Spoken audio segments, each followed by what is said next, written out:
बोलिए बांके बिहारी लाल की जय। बोलिए भागवत भगवान की जय। बोलिए लक्ष्मी नारायण भगवान की जय।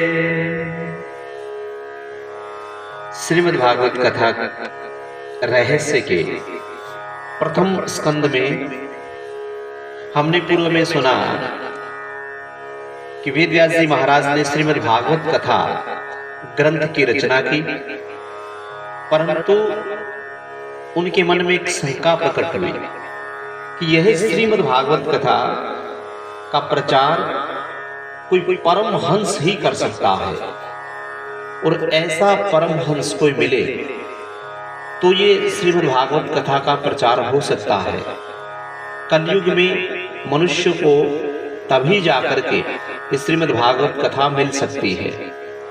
इसी उद्देश्य के साथ वेद व्यास जी महाराज ने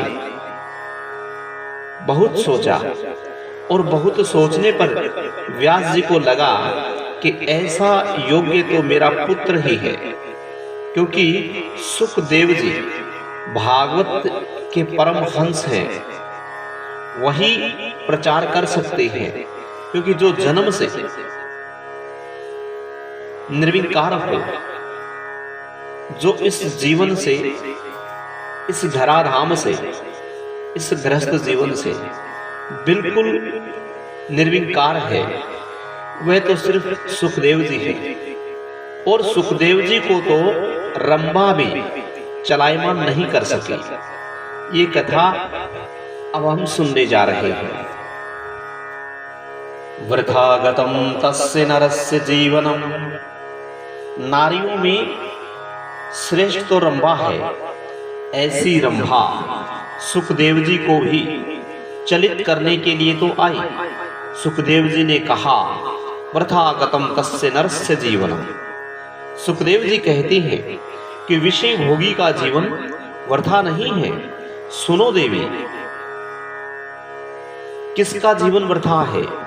नारायणम पंकजलोचनम प्रभु केयूर हारम परिशोभनमान। नील कमल से सुंदर जिनके नेत्र हैं, जिनके आकर्षण अंगों पर केयूर आहार आदि अलंकार शोभायमान है, ऐसे सर्व अंतर्यामी नारायण प्रभु के चरण कमल में जिसने भक्ति पूर्वक स्वयं को अर्पण करके इस आगमन के चक्कर को नष्ट किया है, ऐसे लोगों का मनुष्य देह धारण करना व्यर्थ है। ऐसे लोगों का जीवन वृथा ही है। श्रीवर्त लक्ष्मी कृते हृदयस्य। जिनके वक्षस्थल पर लक्ष्मी जी शोभायमान है, जिनकी ध्वजा में गरुड़ जी विराजते हैं, जो सुदर्शन चक्रधारी हैं, ऐसे परमात्मा मुकुंद भगवान का जिसने क्षण मात्र भी स्मरण नहीं किया, ऐसे मनुष्यों का जीवन वृथा ही मानो। रंभा ने जब नारी देह की अति प्रशंसा की तो सुखदेव जी महाराज ने रंभा से कहा, स्त्री का शरीर इतना सुगंधमय और सुंदर होता है, यह तो मैंने आज जाना। मुझे तो पहले खबर नहीं थी कि स्त्री का शरीर इतना सुंदर होता है। परमात्मा की प्रेरणा से यदि अब मुझे जन्म लेना होगा तो मैं तेरी जैसी माता ही पसंद करूंगा। सुखदेव जी जन्म से ही निर्विकार है। जिस पुत्र ने जन्म के समय ही पिता से कहा कि आप मेरे पिता नहीं हैं और न ही मैं आपका पुत्र हूं, ऐसे सुखदेव जी अर्थात पुत्र घर पर आए तो कैसे?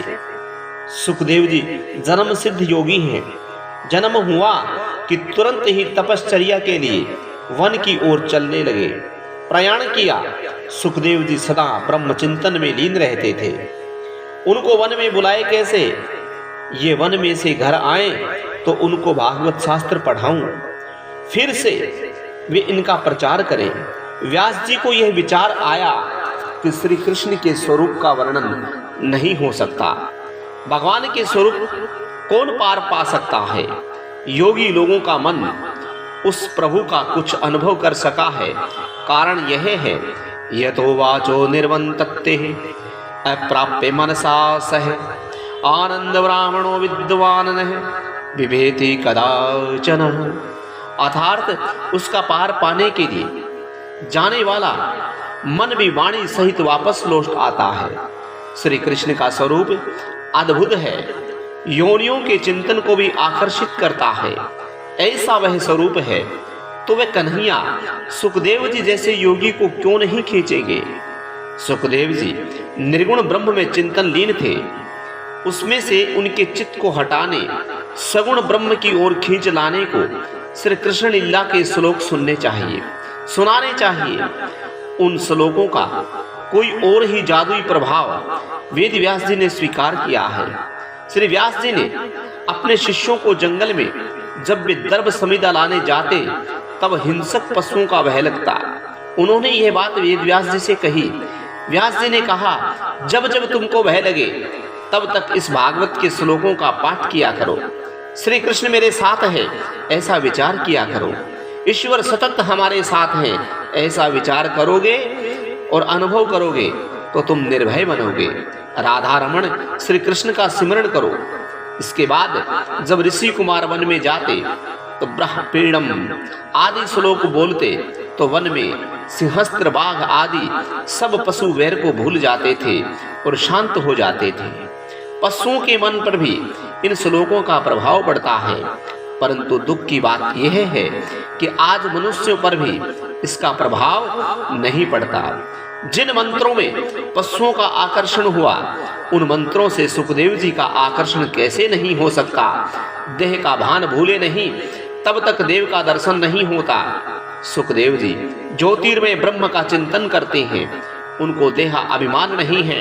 सुखदेव जी परमहंसों के आचार्य हैं, इसीलिए ब्रह्म चिंतन करते हैं। उनके मन का आकर्षण करने के लिए वेद व्यास जी ने एक युक्ति सोची। वेद व्यास जी ने अपने शिष्यों से कहा कि सुखदेव जी जिस वन में समाधि में बैठे हैं वहां पर आप जाइए और वे सुने इस प्रकार 2 श्लोकों का गान कीजिए। ये 2 श्लोक उनको सुनाइए। सुखदेव जी का हृदय गंगा के जल जैसा शुद्ध है। जल शुद्ध और स्थिर हो तो उसमें शुद्ध प्रतिबिंब दिखाई देता है। अपनी हृदय स्वरूपी दीवार पर बहुत गंदगी लग गई है, इसे बिल्कुल साफ करने की जरूरत है। इसे साफ करो जिससे परमात्मा का प्रतिबिंब इसमें दिखाई पड़ेगा। अपने हृदय में हजारों जन्मों का मैल जमा है, इसलिए हृदय की दीवार को खूब रगड़ो और इस मैल को दूर करो। मैल को दूर करने से परमात्मा का वास्तविक प्रतिबिंब उसमें पड़ेगा। अतः शुद्ध बनोगे। शब्द में से रूप का दर्शन होता है। नाम सृष्टि पहले और रूप सृष्टि बाद में। शिष्य आज्ञा पाकर के उस वन में चले गए। सुखदेव जी का चिंतन आकर्षित करने के लिए शिष्य श्लोकों का गान करने लगे। सुखदेव जी गंगा स्नान ध्यान करके समाधि में बैठने की तैयारी में लगे थे, तो समाधि में बैठ जाते, समाधि लग जाती तो वे श्लोक नहीं सुन पाते। अतः शिष्यों ने तुरंत गाना प्रारंभ कर दिया। ब्रह्मपीडम नटवर वपु कर्णयो कर्णिकारम विभद्रवासम कनक कपीशम वेजंती च बालम रणध्रान वेणोरधर सुधया पुर्यने गोपुरंदे वृंदारणे स्वर पद पर्णम प्रविशद गीत कीर्ति। श्री कृष्ण गोपालकों के साथ वृंदावन में प्रवेश कर रहे हैं। उन्होंने मस्तक पर मोर मुकुट धारण किया है, कानों पर कनेर के पीले पीले पुष्प, शरीर पर पीला पीतांबर, गले में 5 प्रकार के सुगंधित पुष्पों से बनी वैजंती माला पहनी है। रंगमंच पर अभिनय करने वाले श्रेष्ठ नट जैसा क्या सुंदर वेश है। बांसुरी के छिद्रों को वे अपने अधरा अमृत पे भर रहे हैं। उनके पीछे पीछे बाल बालक गोपाल बालक इनकी लोक पावन कीर्ति का गान कर रहे हैं। इसी प्रकार वैकुंठ से भी श्रेष्ठ यह वृंदावन धाम इनके चरण चिन्हों से अधिक रमणीय बना है। मोर श्री कृष्ण को प्यारा लगता है। मोर काम सुख इंद्रियों में नहीं भोगता। संसार के काम सुख को भूलने वाला ही ईश्वर का दर्शन कर सकता है। प्रभु के साथ मैत्री करनी हो तो काम के साथ मैत्री छोड़नी होगी। ज्ञानी ललाट में दृष्टि स्थिर करके वह ब्रह्म का दर्शन करते हैं और वैष्णव हृदय में कृष्ण का दर्शन करते हैं। सुखदेव जी ने श्लोक सुने, श्री कृष्ण का स्वरूप मनोहर लगा। सुखदेव जी को ध्यान में अति आनंद आता है। वाह मेरे प्रभु!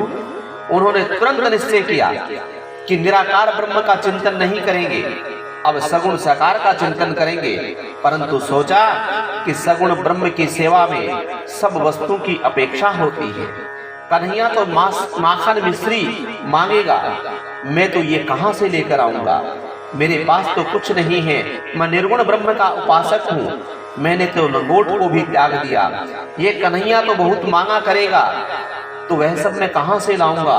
यशोदा के घर में माखन क्या कम था? फिर भी कन्हैया कहता था, माँ मुझे घर का माखन अच्छा नहीं लगता, मुझे बाहर का माखन अच्छा लगता है। और गोपियों के माखन में नहीं, गोपियों के प्रेम में मिठास थी, गोपियों के प्रेम में स्वाद था। यह कन्हैया तो मांग कर प्रेम से भोग लगाता है, मैं मुझे कहेगा कि तुम माखन लेकर के आओ, मिश्री लाओ, तो मैं ये सब कहां से लाऊंगा? इसीलिए साकार ब्रह्म का चिंतन मैं नहीं करूंगा, इस निर्गुण ब्रह्म का ही चिंतन करूंगा। निरंकार ब्रह्मा को कुछ देना नहीं पड़ता, इसलिए मेरे लिए तो यही उत्तम है, किसी वस्तु की आवश्यकता नहीं है।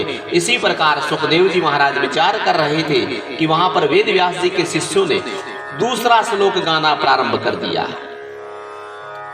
अहोबकेयम सतन कालकूटम जिंघाम सयापाये साधवी लेभे गतिम धात्रयूचिताम ततो अन्यम कम वा दयालुम शरणम व्रजेमः।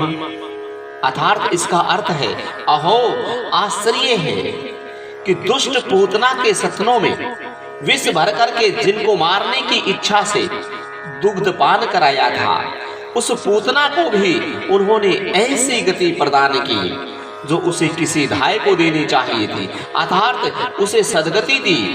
भगवान श्री कृष्ण की सेवा ऐसा कौन दूसरा दयालु है कि जिसकी शरण ग्रहण करे, अर्थात उनके जैसा दयालु कोई दूसरा हो ही नहीं सकता कि जिसकी शरण में ग्रहण कर सके।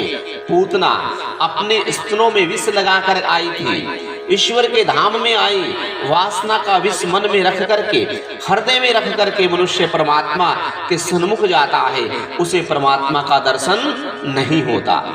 पूतना विष लगा करके तो आई, परंतु वे मातृत्व भाव लेकर के आई थी, माता का काम किया था पूतना ने, इसीलिए उसे यशोदा के जैसी गति प्रदान की मेरे प्रभु ने। विष देने वाली पूतना को भी मेरे प्रभु ने सदगति प्रदान की। मेरे प्रभु को माखन मिश्री की तो क्या, किसी भी चीज की जरूरत नहीं है, वे केवल प्रेम चाहते हैं। प्रेम के वश अर्जुन रथ हांक्यो भूल गयो ठकुराई, अर्थात प्रेम के वश में करके अर्जुन ने महाभारत के युद्ध में अपना रथ चलवाया मेरे ठाकुर से, वहां प्रभु अपनी ठकुराई भूल गए। पदार्थ से प्रसन्न हो वह जीव, और प्रेम से जो प्रसन्न हो वह ईश्वर होता है। प्रेम करने योग्य एक परमात्मा है, ऐसे परम कृपालु को छोड़ करके मैं किसकी शरण में जाऊं? सुखदेव जी के मन में शंका थी कि कन्हैया सब मांगेगा तो मैं क्या दूंगा। उस शंका का निवारण कर दिया वेद व्यास जी के शिष्यों ने इस प्रकार का श्लोक गा करके। सुखदेव जी इधर उधर देखने लगे कि श्लोक कौन गा रहा है। वहां उनको व्यास जी के शिष्यों का दर्शन हुआ। सुखदेव जी ने उनसे पूछा, आप कौन हैं? आप जो श्लोक बोल रहे हैं वे किसके रचे हुए हैं, किसने लिखे हैं? शिष्यों ने कहा, हम व्यास जी के शिष्य हैं। व्यास जी ने हमें ये मंत्र दिए हैं। ये दो श्लोक तो उदाहरण के लिए हैं, दूसरे श्लोकों के गोदाम उनके गोदाम में भरे पड़े हैं। व्यास जी भगवान ने ऐसे श्लोकों से भरपूर श्रीमद् भागवत कथा पुराण की रचना की है। सुखदेव जी ने पूछा कि ऐसे कितने श्लोक उन्होंने बनाए हैं? तो शिष्यों ने कहा कि ऐसे 18,000 श्लोक उन्होंने बनाए हैं। आंखें खुली रहती हैं, इस श्लोकों में समाधि लगती है, और आंखें बंद हो जाए तो समाधि लगे, ये बात आसान है। पर यह तो आंख खुली हो तब भी समाधि लग जाती है, साधो सहज समाधि भली।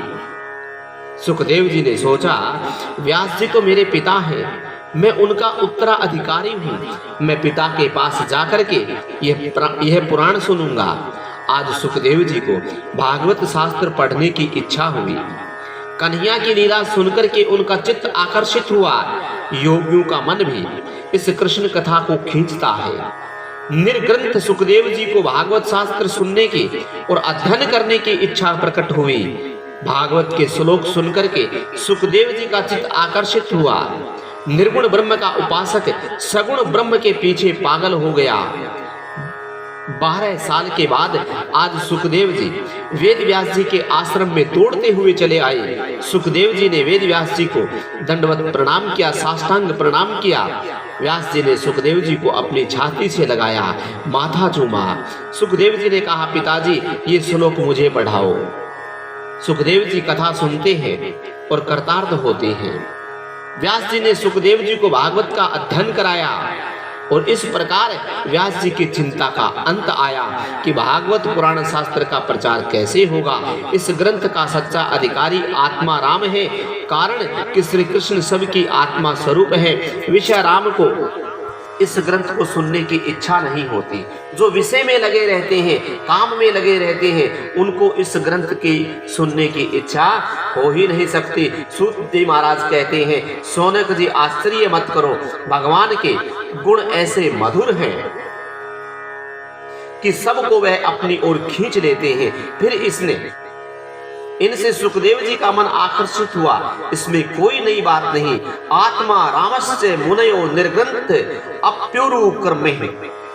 जो ज्ञानी है उनकी अविद्या की गांठ खुल गई है और जो सदा आत्मा में रमण करते हैं वह भी भगवान की हेतु रहित निष्काम भक्ति करते हैं, क्योंकि भगवान के गुण ऐसे मधुर हैं कि सबको अपनी ओर खींच लेते हैं। भगवान की कथा अमृत का पान करते भूख और प्यास भी नहीं लगती। इसीलिए तो 10वें स्कंद के पहले अध्याय में राजा परीक्षित कहते हैं कि मुझे भूख और प्यास नहीं लगती थी, परंतु भगवान के कथा अमृत का पान करते करते अब मेरी भूख अदृश्य हो गई है। निशाति तू सहा क्षुण्मः तो दतमयी बाधते पिबतम तब मनमुख भाजतो वच्चितु हरि कथा अमृत। मेरा पानी भी छूट गया, फिर भी मैं आपके मुख से निकले हुए हरि कथा रूपी अमृत का पान कर रहा हूं। इसीलिए ये दुसह भूख भी मुझे पीड़ा नहीं देती। भोजन भजन का साधन मात्र है, इसलिए भूख न सताए इतना ही भोजन करना चाहिए। सूत जी महाराज वर्णन करते हैं। इसके बाद ये कथा सुखदेव जी ने राजा परीक्षित को सुनाई। मेरे गुरुदेव भी वहां गए थे, उन्होंने ये कथा मुझे सुनाई। अब मैं ये कथा तुमको सुनाता हूं, श्रवण करो। अब मैं तुम्हें राजा परीक्षित के जन्म, कर्म, मोक्ष और कथा तथा पांडवों के स्वर्गारोहण की कथा कहता हूं। 5 प्रकार की शुद्धि बताने के लिए 5 अध्यायनी कथा शुरू करते हैं। पितृ शक्ति, मातृ शुद्धि, पितृ शुद्धि, वंश शुद्धि, अन्न शुद्धि, आत्म शुद्धि। जिनके ये 5 शुद्ध होते हैं उन्हीं में प्रभु दर्शन की आतुरता जागती है। अर्थात जिनमें ये 5 प्रकार की शुद्धि होती है उनमें ही भगवान के दर्शन करने की आतुरता जागती है। कौन कौन सी शुद्धि? पितृ शुद्धि, मातृ शुद्धि, वंश शुद्धि, अन्न की शुद्धि और आत्म शुद्धि। आतुरता के बिना ईश्वर के दर्शन नहीं होते। राजा परीक्षित में ये 5 शुद्धियां मौजूद थी। ये बात दिखाने के लिए अगली कथा कही जा रही है। 7 से लेकर 11 अध्याय में बीज शुद्धि की कथा कही गई है। 12वें अध्याय में परीक्षित जी के जन्म की कथा है। परीक्षित कहेंगे कि ये कथा सुनते सुनते मुझे तृप्ति नहीं हो रही है। उत्तम श्रोता वही है जो भजन में भूख और प्यास भूल जाते हैं। अब ये अध्याय अश्वत्थामा के द्वारा द्रौपदी के पुत्रों के मारे जाने की कथा और अर्जुन के द्वारा अश्वत्थामा का मान मर्दन करने की कथा सुखदेव जी महाराज, सूत जी महाराज 88,000 सोन का ऋषियों को सुना रहे हैं। ये कथा वेद व्यास जी महाराज ने अपने पुत्र सुखदेव जी को सुनाई। कहते हैं, प्रभु भजन में आनंद आए तो भूख और प्यास भूलती है। आत्माकार वृत्ति हो जाने पर देह धर्म का भान नहीं रहता। कौरवों और पांडवों का युद्ध समाप्त हुआ है। अश्वत्थामा ने विचार किया कि मैं पांडवों को कपट से मारूंगा, पांडव जब सो जाएंगे तब उनको मार दूंगा। अरे जिसे भगवान रखे उसे कौन मार सकता है। प्रभु ने सोए हुए पांडवों को जगा दिया और कहा कि तुम सब लोग मेरे साथ गंगा के किनारे चलो। पांडवों को श्री कृष्ण पर कितना दृढ़ विश्वास है।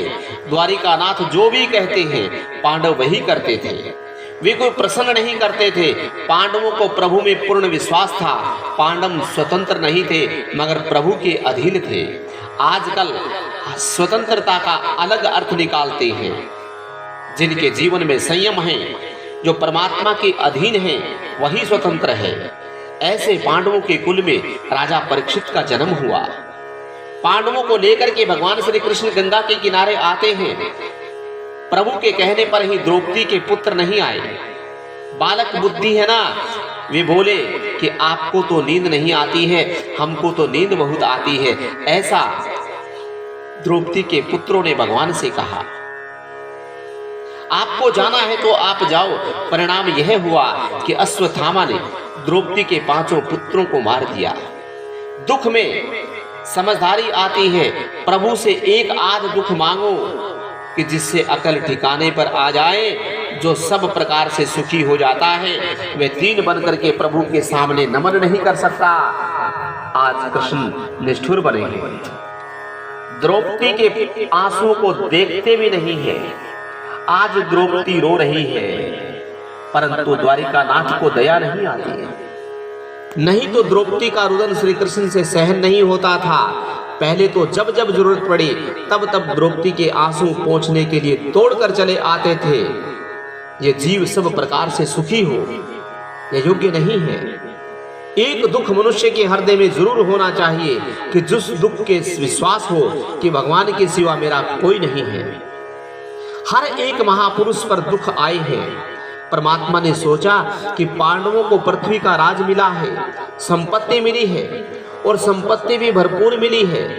सब प्रकार से पांडव सुखी हों, यह ठीक नहीं है। पांडवों को इस अति सुख में शायद अभिमान हो जाएगा तो उनका पतन हो जाएगा। ऐसे शुभ हेतु से ठाकुर जी कभी कभी निष्ठुर हो जाते हैं। सुख में पांडव भगवान को न भूले, इसीलिए उन्होंने यह दुख दे दिया। भगवान दुख में जीवन की गुप्त रीति से सहायता करते हैं। अश्वत्थामा और अर्जुन का युद्ध हो रहा है। अर्जुन ने अश्वत्थामा को मारने की प्रतिज्ञा ली, परंतु मारने की हिम्मत नहीं हो रही थी, क्योंकि गुरुपुत्र गुरु का स्वरूप है। अश्वत्थामा को बांध करके उसे खींच करके द्रौपदी के सामने अर्जुन ले आया। द्रौपदी आंगन में बैठी है, पुत्र शोक में डूबी है। अश्वत्थामा की यह दशा देख करके द्रौपदी दौड़ करके आई, अश्वत्थामा को वंदन करती है और कहती है कि मेरे आंगन में ब्राह्मण का अपमान नहीं करो। अपने 5 बालकों की हत्या करने वाले को द्रौपदी वंदन करती है। यह कोई साधारण नारी नहीं है। 5 बालकों को मारने वाला मेरा बैरी आंगन में आया है, फिर भी वह ब्राह्मण है, इसलिए प्रणाम करती है। आपकी वेरी क्या आपके घर आंगन में आ जाएं तो क्या आप जय श्री कृष्ण कहेंगे? कभी नहीं। लेकिन द्रौपदी अपने पुत्रों के हत्यारे को प्रणाम कर रही है। भागवत की कथा सुन सुन करके जीवन को सुधारो। वैर की शांति निर्वैर होती है, प्रेम से होती है, वंदन से होती है, वही वैष्णव है। जो वैर का बदला प्रेम से देता है। श्री कृष्ण का अर्थ यह है कि मुझे जो कुछ दिखाता है वह सब कृष्णमय है। अश्वत्थामा सोचते हैं कि सचमुच द्रौपदी की वंदनीय है, मैं वंदनीय नहीं हूँ। अश्वत्थामा कहते, द्रौपदी लोग जो तुम्हारी प्रशंसा करते हैं वे बहुत कम है, तुम बैर का बदला प्रेम से देती हो। द्रौपदी के गुणों से आज व्यास जी भी तन्मय बने हैं। द्रौपदी को उद्देश्य से लिख कर कहते हैं, वाम स्वभाव भावा, कोमल स्वभाव वाली, सुंदर स्वभाव वाली। जिसका स्वभाव अति सुंदर हो वही श्री भगवान को प्यारा है। शरीर जिसका सुंदर हो वह ठाकुर जी को सर्वदा प्रिय नहीं लगता।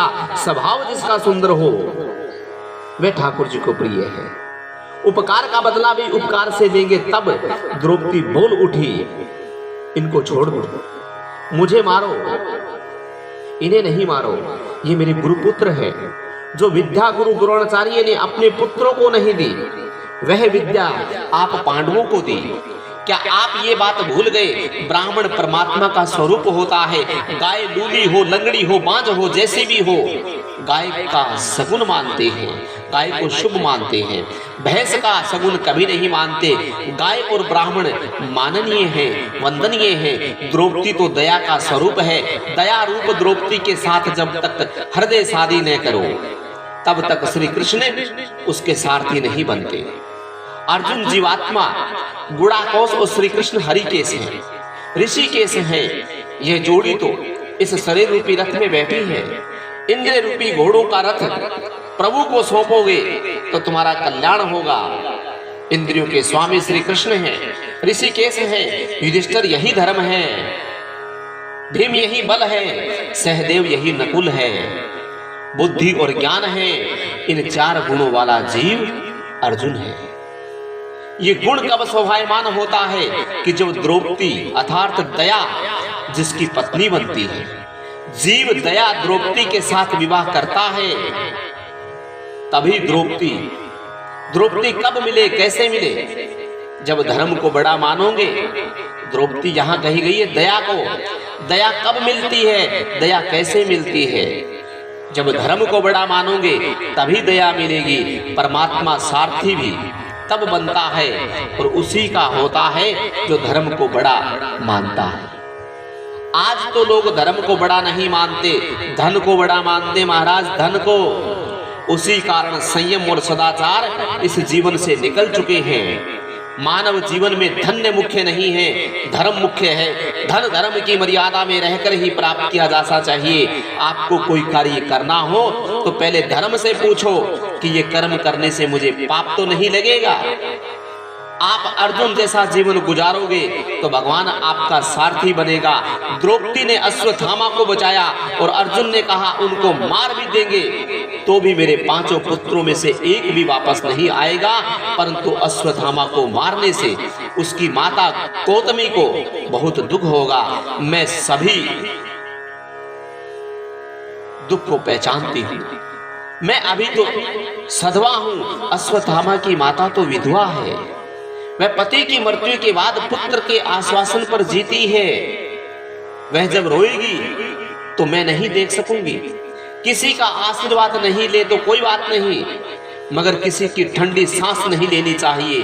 कोई ठंडी सांस ले ऐसा कोई कर्म नहीं करना चाहिए। जगत में दूसरों को रुलाना नहीं चाहिए। आप रो लेना, रोने से पाप जलता है, रोने से एक दिन परमात्मा सुनता है, कृपा करता है, रोने से सुखी हुआ जा सकता है। भीम अर्जुन से कहते हैं ऐसे बाल हत्यारे पर भी दया होती है क्या? तुम्हारी प्रतिज्ञा कहाँ गई अर्जुन? द्रौपदी बार बार कहती है मारना नहीं।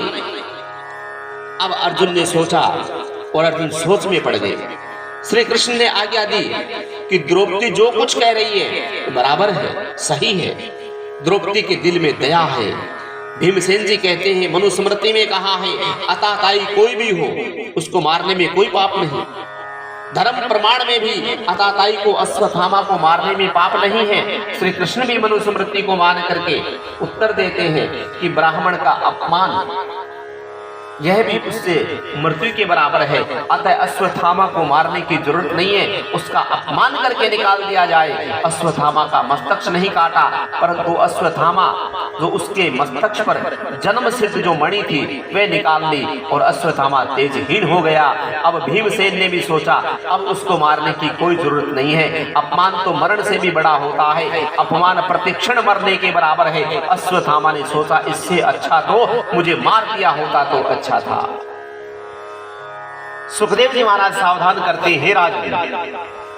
अश्वत्थामा ने सोचा कि पांडवों ने मेरा अपमान किया है, अब मैं इसका बदला लूंगा, अपना पराक्रम दिखाऊंगा।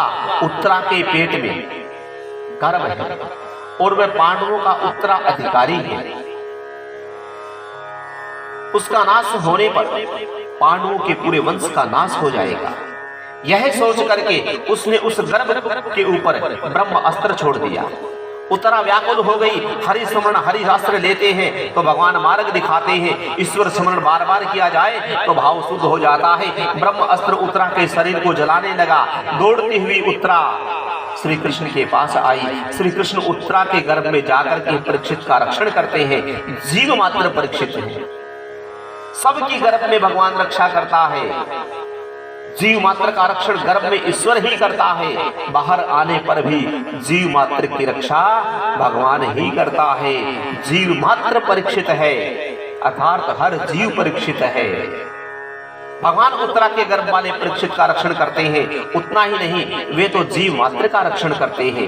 गर्भ में तो जीव आत्मा हाथ जोड़ करके भगवान से सतत नमन करता है, और बाहर आने के बाद दोनों हाथ छूट जाने से उसका नमन करना भी छूट जाता है, प्रभु को भूल जाता है। गर्भ अवस्था में जीव की रक्षा परमात्मा करता है, बाल्य अवस्था में जीवन की रक्षा परमात्मा ही करता है।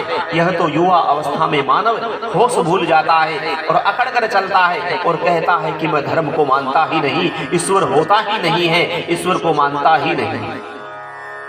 द्रौपदी ने उत्तरा को सीख दी थी कि जीवन में दुख का प्रसंग आने पर ठाकुर जी के चरणों का आश्रय लेना चाहिए। दुख के प्रसंग में कृष्ण की शरण में जाना। कन्हैया दयामय है, वे तेरी अवश्य सहायता करेगा। यह सब बात द्रौपदी ने उत्तरा को सिखा दी थी। अपने दुख की कथा द्वारिकानाथ के सिवा अन्य किसी से मत करना। उत्तरा ने देखा कि अपनी सास रोज द्वारिकानाथ को रिझाती है, बालक जल्द अनुकरण करता है, उसके सामने कभी पाप मत करो। उत्तरा रक्षा के लिए पांडवों के पास नहीं गई, किंतु परमात्मा के पास गई। माता के पेट में परीक्षित को परमात्मा के दर्शन हुए, अतः वे उत्तर श्रोता है। भगवान किसी के गर्भ में नहीं जाते, परमात्मा की लीला अप्राकृत है। देवकी के पेट में प्रभु नहीं गए थे, देवकी को भास अर्थात भ्रांत कराया था, भ्रम कराया था कि पेट में भगवान गए। किंतु आज जरूरत आ पड़ी है, आज भक्ति की रक्षा करनी थी, सो परमात्मा ने गर्भ में जाकर के, उत्तरा के गर्भ में जाकर के परीक्षित की रक्षा की।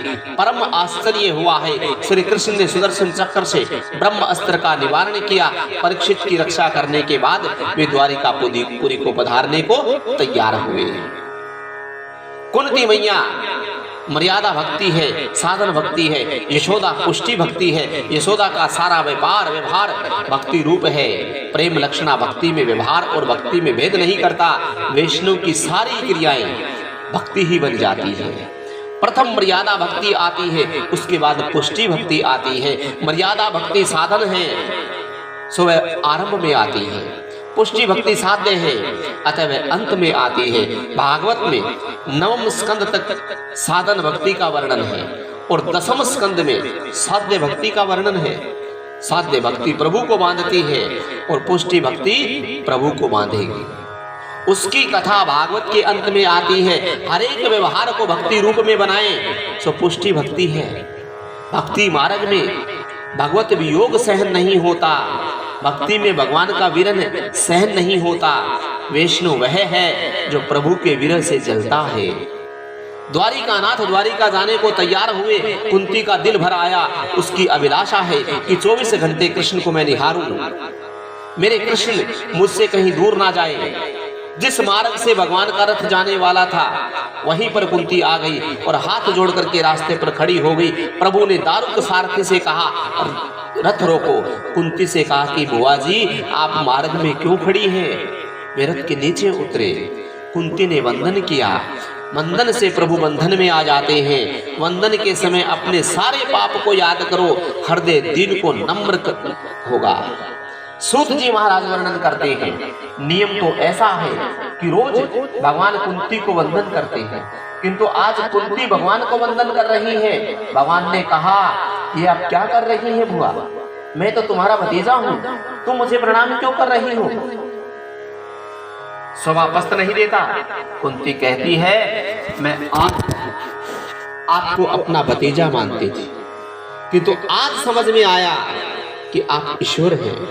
योगी जन आपका ही ध्यान करते हैं, आप सबके पिता हैं। कुंती की भक्ति दास्य मिश्रित वात्सल्य भक्ति है, हनुमान जी की भक्ति दास्य भक्ति है। दास्य भक्ति के आचार्य हनुमान जी है और दास्य भक्ति से हृदय दीन बनता है। अपने स्वामी को देखने की हिम्मत मुझ में नहीं है, मैं तो उनका दास हूँ। दास्य भक्ति अधिकारी महात्मा को प्राप्त होती है और दास्य भक्ति में दृष्टि चरण में स्थिर करनी पड़ती है। बिना भाव के भक्ति सिद्ध नहीं हो सकती।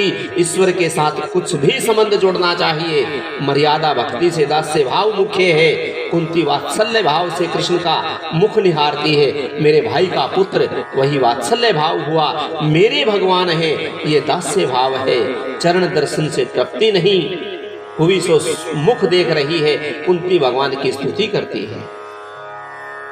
नमः पंकज जनाभाव नमः पंकज मालिनी, नमः पंकज नेत्राय नमस्ते पंकज गंध्राय। जिनकी नाभि में ब्रह्मा का जन्म स्थान कमल प्रकट हुआ, जिनके कमलों की माला धारण कर रखी है, जिनके नेत्र कमल के समान विशाल और कोमल है, जिनके चरणों में कमल चिन्ह है, ऐसे हे श्री कृष्ण आपको बार बार मेरा वंदन है। भगवान की स्तुति रोज 3 बार करो, सुबह में, दोपहर में और रात में सोने से पहले। इसके अलावा सुख दुख और अनंत काल में भी स्तुति करो। अर्जुन दुख में स्तुति करता है, कुंती सुख में स्तुति करती है, भीम अंत काल में स्तुति करते हैं और सुख वासना वाले, दुख वासना वाले, देह वासना स्तुति करो। कुंती कहती है प्रभु ने हमें सुखी किया, हमें कैसे कैसे संकटों से उबारा। भगवान के उपकारों का वे स्मरण कर रही है, वे भगवान के उपकारों को भूल नहीं रही। मैं विधवा हुई तब मेरी संतान छोटी थी, उस समय भी आपने ही मेरी रक्षा की। सामान्य मनुष्य अति सुख में भगवान को भूल जाता है। जीव मात्र पर भगवान अनेक प्रकार उपकार करते हैं, किंतु वह सब कुछ भूल जाता है। परमात्मा के उपकार भूलने नहीं चाहिए। हम जब बीमारी से अच्छे होते हैं तो हम क्या कहते हैं, अमुक औषधि ली थी, वो दवाई ली थी जिससे मेरी बीमारी टल गई, ऐसा मानते हैं। डॉक्टर ने हमें बचाया, ऐसा कोई नहीं मानता। किंतु भगवान ने ही बचाया है, ऐसा नहीं मानते। भगवान का उपकार नहीं मानते। विचार करो, डॉक्टर की दवाई और इंजेक्शन में बचाने की शक्ति कुछ है भी या नहीं? ना, बचाने वाला तो कोई और है। डॉक्टर के पास जो बचाने की शक्ति होती तो उसके घर से कभी भी किसी भी जीव की अंतिम यात्रा नहीं निकलती। बिना जल के नदी की शोभा नहीं, प्राण के बिना शरीर की शोभा नहीं। कुमकुम का टीका न हो तो सौभाग्यवती स्त्री नहीं सुहाती। इसी प्रकार पांडव भी आपके बिना नहीं सुहाते। हे नाथ, आपसे ही हम सुखी हैं। गोपी गीत में गोपियां भी भगवान के उपकार का स्मरण करती हैं।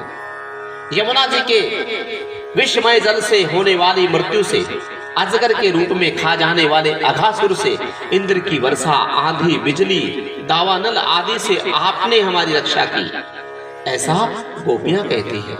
और कुंती जी याद करती है कि जब भीम को दुर्योधन ने विष से मिश्रित जहर से मिला हुआ लड्डू खिलाए थे, उस समय भी आपने ही इसकी रक्षा की।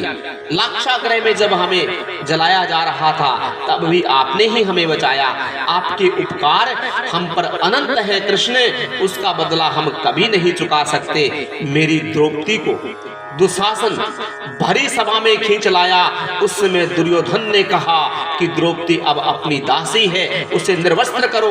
दुशासन वस्त्र खींचने लगा, किंतु भगवान जिसे ढक देता है उसे कोई उखाड़ नहीं सकता। दुशासन थक गया, लोग भी आश्चर्य में डूब गए। ये सब सोचने लगे, सारी बीच नारी है कि नारी बीच सारी है, सारी बीच नारी है कि नारी बीच सारी है। जीव ईश्वर को कुछ भी नहीं दे सकता। जगत का उस सब ईश्वर का ही है। भगवान कहते हैं कि मेरा है वही, मुझे देने में क्या बड़ी बात है। रोज 3 बार भगवान की प्रार्थना करो कि हे नाथ, मैं आपका हूं, मुझ पर आपके अनंत उपकार हैं। कुंती कहती है आपके उपकार का बदला मैं किस तरह चुकाऊंगी। मैं आपको बार बार वंदन करती हूँ, नाथ हमारा त्याग ना करो। आप द्वारिका जा रहे हैं, किंतु एक वरदान मांगने की मेरी इच्छा हो रही है।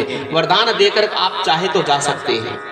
कुंती सावर कभी दुनिया में आज तक किसी ने नहीं मांगा होगा और ना ही कभी कोई मांग सकता है। विपद संतु ने शाश्वत तत्र जगत गुरु भवतो दर्शनम यत् सयाद पुनर्भव दर्शनम। हे जगत गुरु, हमारे जीवन में प्रतिक्षण विपदा आती रहे, दुख आता रहे, क्योंकि विपदा अवस्था में ही निश्चित रूप से आपके दर्शन होते रहते हैं और आपके होने पर जन्म मृत्यु के फेरे टल जाते हैं। दुख में ही मनुष्य को सियानापन आता है, दुख में ही प्रभु के पास जाने का मन होता है, विपत्ति में ही उनका स्मरण होता है। सो विपत्ति की सच्ची संपत्ति है मनुष्य के प्रभु बिना चैन आता है, क्योंकि वह भक्ति रस को समझना ही नहीं। कुंती मांगती है कि बड़ी बड़ी भारी भारी विपत्तियां मेरे जीवन में आती रहे, ऐसा वरदान दे। श्री कृष्ण कहते हैं, ये क्या मांगती हो बुआ तुम? आपकी बुद्धि चकरा तो नहीं गई? आज तक दुख में कोई प्रसंग आए हैं, अब सुख की बारी आई है बुआ। अब दुखी होने की इच्छा है तुम्हारी? हर प्रकार का अभिमान छोड़ करके जो दीन बनता है वह भगवान को प्यारा लगता है। आज कुंती दीन बनी है, हे नाथ मैं तो मांग रही हूं, वह ठीक है। दुख ही मेरा गुरु है, दुख में मनुष्य शाना बनता है, दुख में जीव को परमात्मा के चरणों में जाने की इच्छा होती है। जिस दुख में नारायण का स्मरण हो वह दुख नहीं, वह तो सुख है, उसे दुख कैसे कह सकते हैं? विपत्ति में आपका स्मरण होता है सो उसे वह संपत्ति मानती हूँ। सुख के माथे सील परे, हरि हृदय से पीर, बलिहारी वह दुख की जो पल पल नाम जपाए। हनुमान जी ने रामचंद्र जी से कहा था कि आपके ध्यान में सीता जी तन्मय हैं, इसी से मैं कहता हूँ सीता जी आनंद में हैं। कह हनुमंत विपत प्रभु सोई, जब तब सुमरण भजन न हुई। हे नाथ, जब आपका स्मरण भजन न हो सके वही सच्ची विपत्ति है। ऐसा समझो मेरे सिर पर विपत्तियां आए कि जिससे आपके चरणों का आश्रय लेना ही मेरी भावना जागे। दीनियों को, महापुरुषों को जीवन में दुख के प्रसंग ही पहले आते हैं। 4 प्रकार के मद में मनुष्य भान भूल जाता है। विद्या का मद, जवानी का मद, द्रव्य का मद और अधिकार का मद। ये 4 प्रकार के मद जो है के कारण भगवान को भूल जाता है। जी अपने रोते हुए बालक को ताली बजा करके शांत करने का प्रयत्न करता हुआ प्रोफेसर उस समय यह भूल जाता है कि वह एक बहुत बड़ा विद्वान प्रोफेसर है, किंतु उसी प्रोफेसर को प्रभु कीर्तन में अगर ताली बजाने को कह दिया जाए तो उस प्रोफेसर साहब को बहुत लज्जा आएगी। पढ़े लिखे लोगों को भजन कीर्तन में लज्जा आए तो उससे बड़ा पापी कौन हो सकता है? भगवान ने कहा है इन 4 प्रकार के मद से जीवन उन्मत्त बनता है और मेरा अपमान करता है। ऐसे मद वालों की जीभ को कीर्तन के समय पाप पकड़े रखता है। पाप उससे कहता है कि तू बोलेगा तो तुझे बाहर निकलना पड़ेगा। महाभारत में कहा गया है कि हर प्रकार से रोग मद के कारण ही होते हैं। जितने भी रोग आते हैं वे सब मद के कारण आते हैं। अतः दीन होकर के प्रार्थना करो। तुम्हारे जन्म में कोई प्रयोजन बताए जाते हैं, किंतु मुझे लगता है कि दुष्टों का विनाश करना ही प्रधान कार्य नहीं है। अपने भक्तों को प्रेम देने का दान करने के लिए आप आए हैं। कुंती बनकर स्तुति करो। मुझसे वासुदेव जी ने कहा था कि कंस के त्रास के कारण मैं गोकुल नहीं जा सकता, तुम गोकुल में जाकर कन्हैया का दर्शन करना। जब आप गोकुल में बाल लीला कर रहे थे उस समय मैं आपके दर्शन के लिए आई थी। आपका बाल स्वरूप भुलाए नहीं भूल सकती। उस समय यशोदा ने आपको बांधा था, उसकी झांकी में आज तक नहीं भूल सकी। काल भी जिसको कांपता है वे काल के काल श्री कृष्ण आज थर थर कांप रहे हैं। मर्यादा भक्ति पुष्टि भक्ति की इस प्रकार प्रशंसा करती है। कुंती यशोदा की प्रशंसा कर रही है। प्रेम का बंधन भगवान भी नहीं भूल सकते। सगुण साकार ब्रह्म का साक्षात्कार करने के बाद संसार में आसक्ति रह जाती है। सगुण स्वरूप और निर्गुण स्वरूप दोनों का आराधन करने उसकी भक्ति सिद्ध होती है। स्नेह पाश मिम छिंच,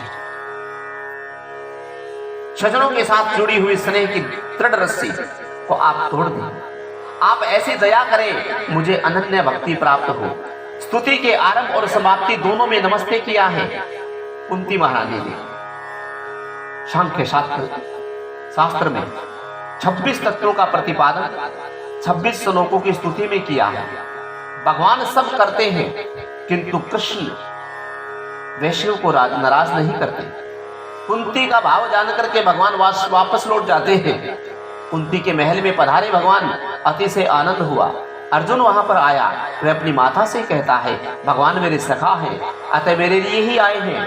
कुंती कहती है रास्ता रोककर मैंने विनती की, इसलिए वापस आए हैं। द्रौपदी कहती है कृष्ण की अंगुली कट गई थी, तब मैंने अपनी साड़ी चीर करके पट्टी बांधी थी, इसलिए वापस आए हैं। और सुभद्रा कहती है कि मैं तुम्हारी भांति मुंह बोली नहीं हूँ, सगी बहन हूँ, अतः वे वापस मेरे लिए आए हैं, मुझसे मिलने आए हैं। उस समय मैं कुछ ना बोल सकी थी, सो वे वापस आए हैं।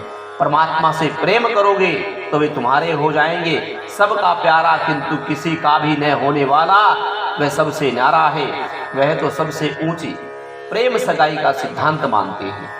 इसी प्रकार भगवान श्री कृष्ण से कुंती ने अद्भुत वरदान मांगा और उस वरदान को ना दे करके भगवान कृष्ण स्वयं ही कुंती के पास रुक गए। बोलिए बांके बिहारी लाल की जय, बोलिए भागवत भगवान की जय, बोलिए सुखदेव जी महाराज की जय, बोलिए लक्ष्मी नारायण भगवान की जय।